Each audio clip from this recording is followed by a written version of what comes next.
I'm 28 years old, and I've been working as a professional wedding planner and day of coordinator for the last 6 years. I handle between 8 and 10 weddings every single month. People book me because they stay calm under pressure. I'm extremely organized, and I genuinely care about making someone's biggest day feel special and smooth.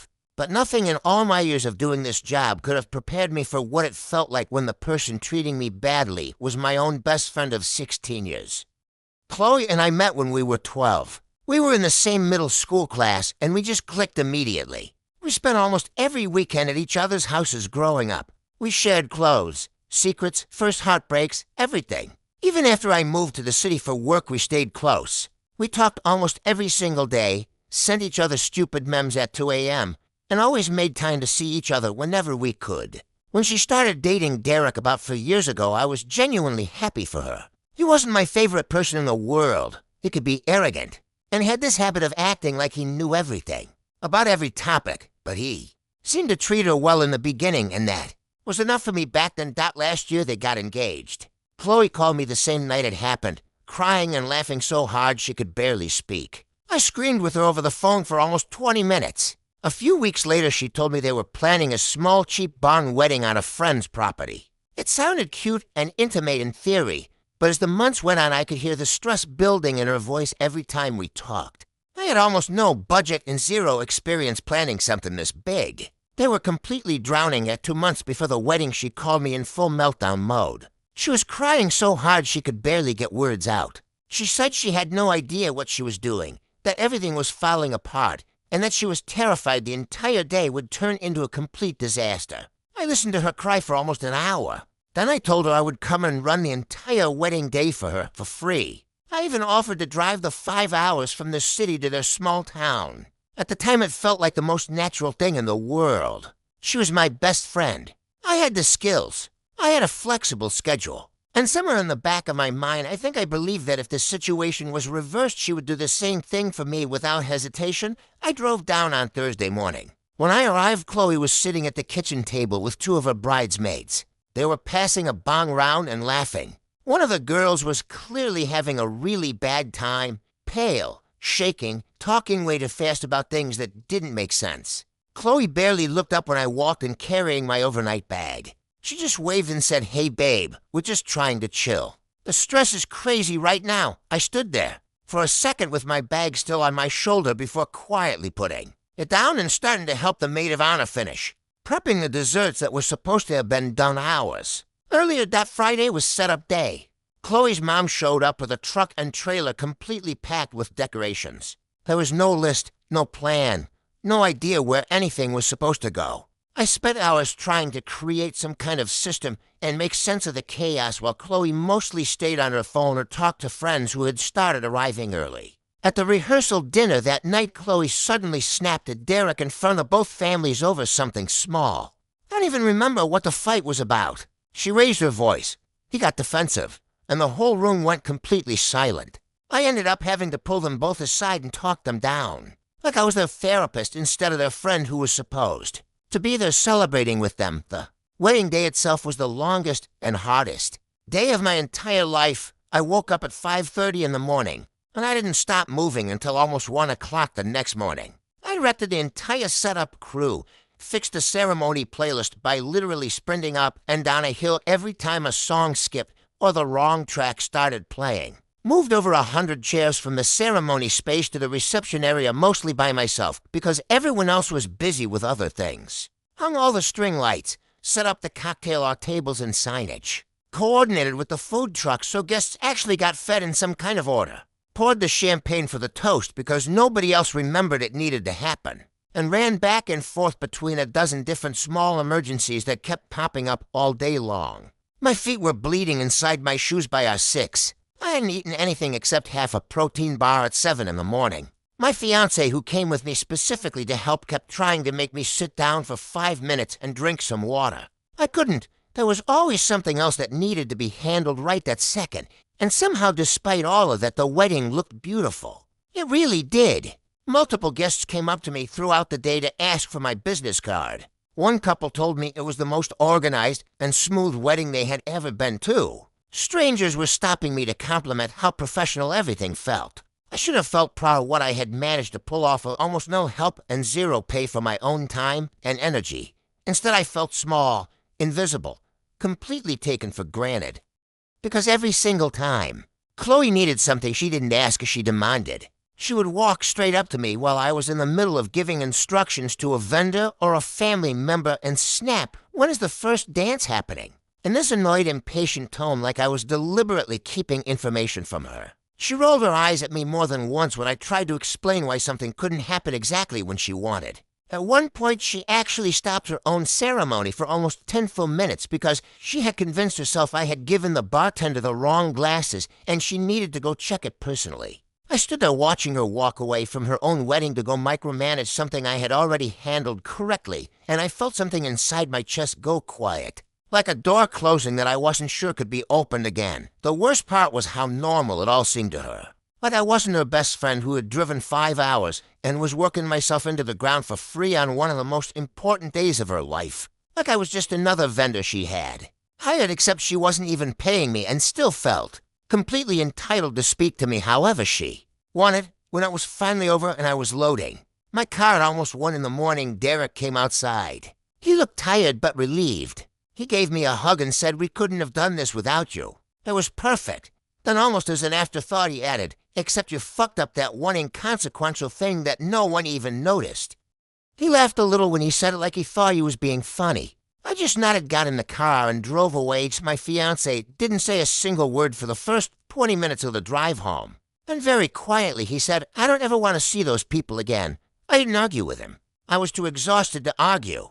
But I also didn't disagree with him. For the next few weeks, I kept checking my phone, waiting for a text, anything. A simple thank you for everything. I know you worked really hard. Or even just, did you make it home okay? Nothing ever came. Our chat, which used to have messages every single day, went completely silent. I would open it sometimes and just stare at the last message I had sent her the morning after the wedding. She never replied. Her maid of honor texted me in August. She said she had finally confronted Chloe about how she treated both of us that weekend. According to her, Chloe's response was basically, oh really?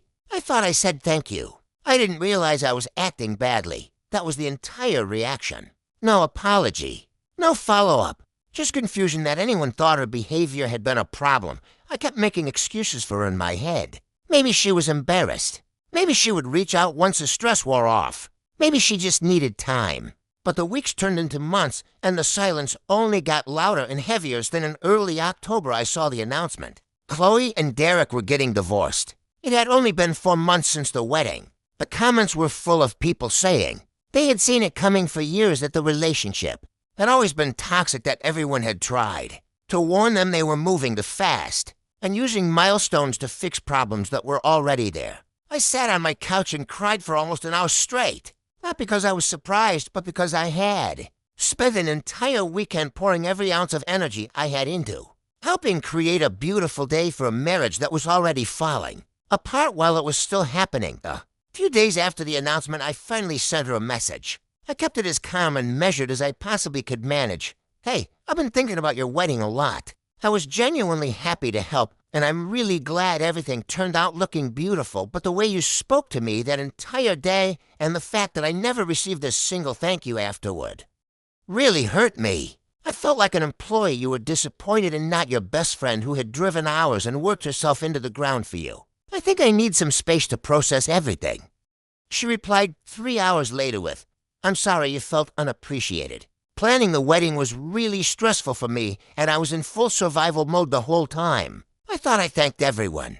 I didn't mean it like that. That was the entire response. No real acknowledgement of what I had actually said. No, I'm sorry I treated you badly.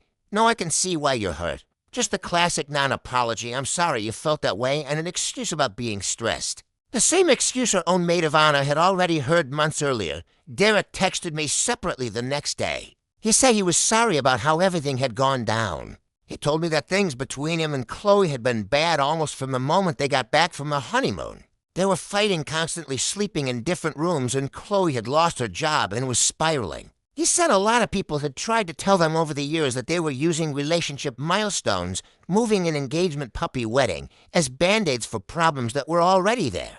They hadn't listened to anyone. Reading that text made something settle heavily in my stomach. I had known Chloe since we were 12. I had loved her like family for more than half my life, and I was starting to realize that I didn't actually know the version of her that existed now. Or maybe I had just been refusing to see who she had become because it was easier to keep believing she was still the same person I grew up with. My fiancé still doesn't want either of them at our wedding next year. Every time the topic comes up, he gets this hard, closed-off look and says, "After what she did to you?" Absolutely not. I don't fight him on it anymore. Because the truth is, I don't want her there either. Not the person she was that weekend. Not the person who still couldn't manage a real apology even 4 months later. I keep going back and forth in my head about whether I'm overreacting. She was my best friend for 16 years. We have so much shared history. But I also can't stop thinking about how easy it was for her to treat me like I didn't matter on one of the most important days of her life. And how easy it still seems to be for her to pretend that nothing really happened. I think I'm done. And I don't know if that makes me an asshole or just someone who finally decided to stop making excuses for people who treat me badly even when those people used to mean everything to me, Stiel. DR, I planned and ran my childhood best friend's entire wedding for free. She treated me with constant attitude and condescension the entire day, never said thank you, and when I finally confronted her for months later, she gave me a textbook non-apology. They're now divorcing and my fiancé doesn't want them at our wedding. I'm starting to think he's right, Ada. Update 3 days Agoy wanted to come back with an update because so many of you asked what happened after I sent that message. Chloe never really responded to the actual content of what I said. She just repeated the same line about being stressed and thinking she had thanked everyone, then immediately started talking about how hard the divorce has been on her. She didn't ask how I was doing. She didn't acknowledge that I had driven 5 hours each way and worked 15 straight hours on her wedding day with almost no food or rest. It was like she physically could not hear the part where I told her she had hurt me, Derek, and I have texted a few times since. He seems genuinely sorry about how everything played out. He told me that looking back, he could see how badly Chloe treated a lot of people that weekend, not just me. He said he was so focused on trying to keep her calm that he didn't fully register what was happening in real time. I don't really blame him. I was doing the exact same thing, making constant excuses for her behavior while it was happening because he didn't want to create drama on her wedding day. The divorce is moving forward. Chloe has already moved back to her parents' house in another state. Derek is still in their old apartment trying to figure out what comes next. A lot of their wedding gifts were never returned. Both families are furious about how everything turned out. The whole situation feels like a mess that could have been avoided if either of them had been willing to slow down and actually look at what they were doing, instead of just checking off the next relationship milestone. I've been thinking a lot about the version of Chloe I grew up with. The girl who used to stay up until 4 in the morning with me when I was going through a bad breakup. The one who drove across the state just to be at my college graduation even though she had final exams the next week. The person who knew every single thing about me and still chose to be my friend anyway. I don't know exactly when she turned into someone who could look me in the eye after I gave her everything I had for an entire weekend and still not say thank you. Maybe she was always capable of it and I had just never been on the receiving end before. Or maybe getting married that young to someone she wasn't actually compatible with brought out the worst in her. Either way, I don't think I owe her unlimited chances to treat me like I don't matter to my fiancé, and I have started talking more seriously about our own wedding. Every time we make a decision, I catch myself wondering what Chloe would think. And then I remember she probably wouldn't even ask how the planning is going if I called her right now. That hurts more than I expected. I still haven't blocked her. Not yet. But I also haven't reached out again. I think part of me is still waiting to see if she ever actually apologizes. Not for how I felt, but for what she did. And if she never does, I'm trying to get to a place where I'm okay with letting 16 years of friendship become something that lives only in the past. Thank you to everyone who commented on the original post. A lot of you said the same thing. Sometimes people show you who they are, and you have to believe them even when it's painful. I'm trying to do that now. Even when it means accepting that someone I loved for most of my life might not have loved me the same way. I don't hate Chloe.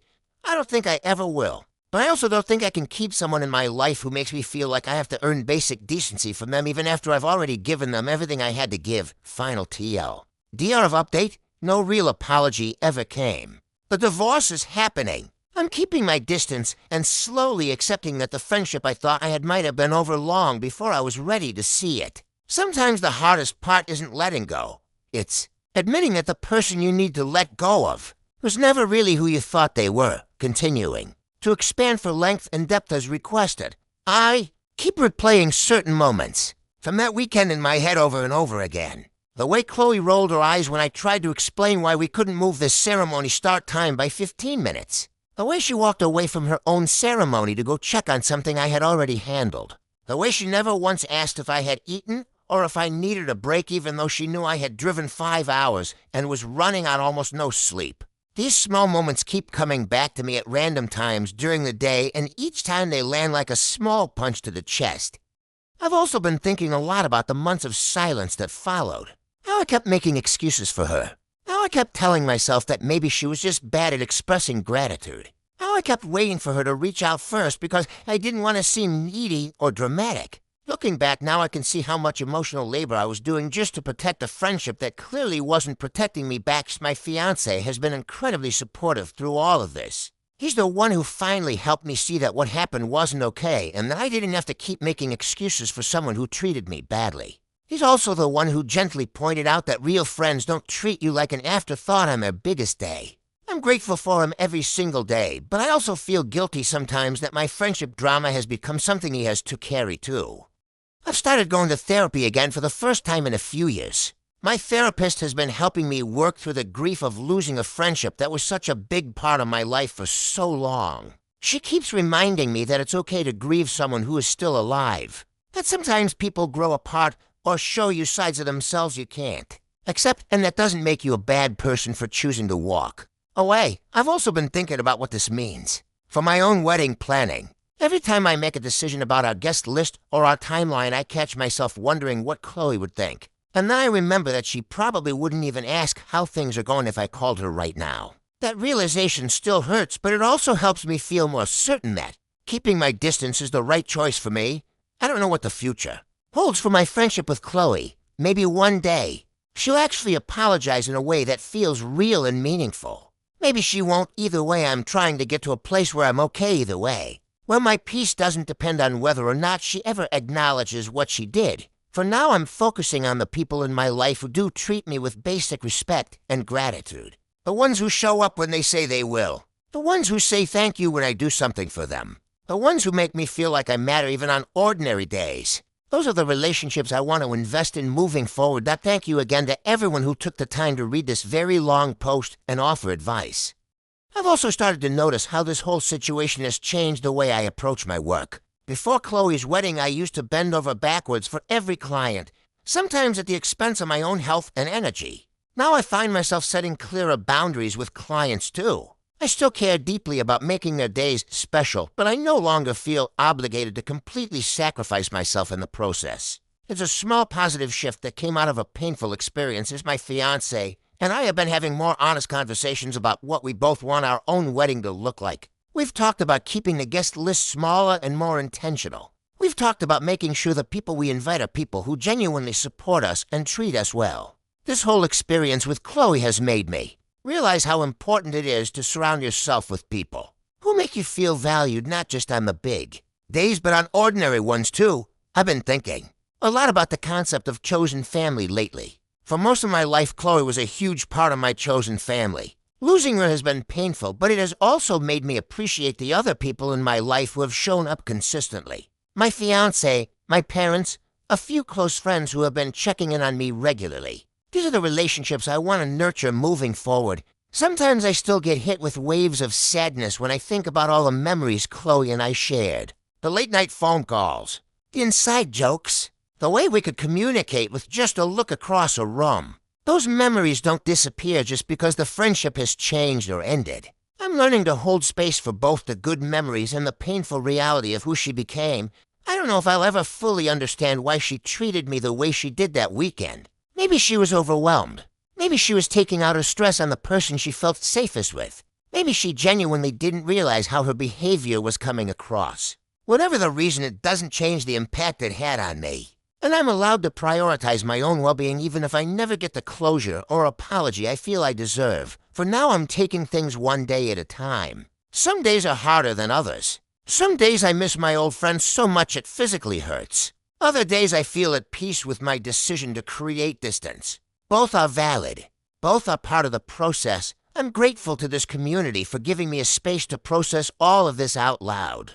Writing this post and reading your comments has helped me feel less alone and more certain that choosing myself wasn't the wrong thing to do. That if you're reading this and going through something similar, I want you to know that it's okay to outgrow people. It's okay to set boundaries even with people you've known for most of your life. It's okay to choose peace over a relationship that no longer feels safe or reciprocal. You don't owe anyone unlimited access to your energy and care. Thank you again for reading this very long post. I hope sharing my story helps someone else feel less alone in their own difficult friendship situations. Additional reflection added to increase emotional depth and overall length as requested. The story now explores grief, personal growth, boundary setting, and long-term processing in more detail while remaining focused on the core events. One thing I've been reflecting on a lot lately is how this experience has changed my relationship with my own fiancé. Going through this together has actually brought us closer in some ways. He saw firsthand how much I was hurting and how hard I was trying to hold everything together. He's been my biggest supporter through all of this, and I'm incredibly grateful for that. At the same time, I've had to be careful not to let my grief over losing Chloe turn into resentment or bitterness that affects our relationship. It's a delicate balance, but we're navigating it together. I've also started to think about what kind of friend I want to be moving forward. This experience has made me more aware of how I show up for the people I care about. I want to be someone who expresses gratitude when people do kind things for me. I want to be someone who notices when others are working hard on my behalf. I want to be someone who doesn't take people for granted even when I'm stressed or overwhelmed. Chloe's behavior that weekend showed me exactly the kind of friend I want to be. There are still moments when I question whether I did the right thing by confronting her and then creating distance. Part of me wonders if I should have just let it go and moved on without saying anything. But then I remember how small and invisible I felt that entire weekend, and I know that staying silent would have been worse for me in the long run. I deserve to have my feelings acknowledged even if Chloe wasn't capable of doing that. I've been trying to practice more self-compassion lately. It's easy to fall into the trap of thinking I should have seen the signs earlier or that I should have protected myself better. But the truth is I was operating from a place of love and loyalty. I wanted to believe the best in my friend. There's nothing wrong with that. The problem wasn't that I cared too much. The problem was that she didn't care enough in return. Looking back at our friendship over the years, I can see now that there were smaller moments where Chloe's behavior was questionable. Little things I brushed off or made excuses for.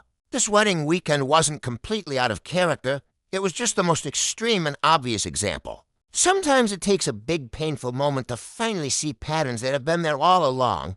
I don't regret helping with the wedding. Even knowing how it all turned out, I think I would still have offered to help. What I regret is not protecting my own energy and boundaries more during the process. I gave everything I had and received nothing in return. That's not a sustainable way to operate in any relationship. Moving forward, I'm committed to being more intentional about who I invest my time and energy in. I want relationships that feel mutual and reciprocal. I want to be around people who celebrate my wins and support me through my struggles. I want friendships where gratitude and respect flow in both directions. Chloe's wedding showed me exactly what I don't want. Now I get to build something better with the people who do deserve my time and care. This whole experience has been painful, but it has also been clarifying. Sometimes losing someone helps you see more clearly who you are and what you deserve. I'm still grieving, but I'm also growing. And that growth feels like the only silver lining in an otherwise difficult situation. Thank you again to everyone who has read this far. Your support and perspectives have meant more than you know. I'm taking things one day at a time and trying to be gentle with myself as I process everything.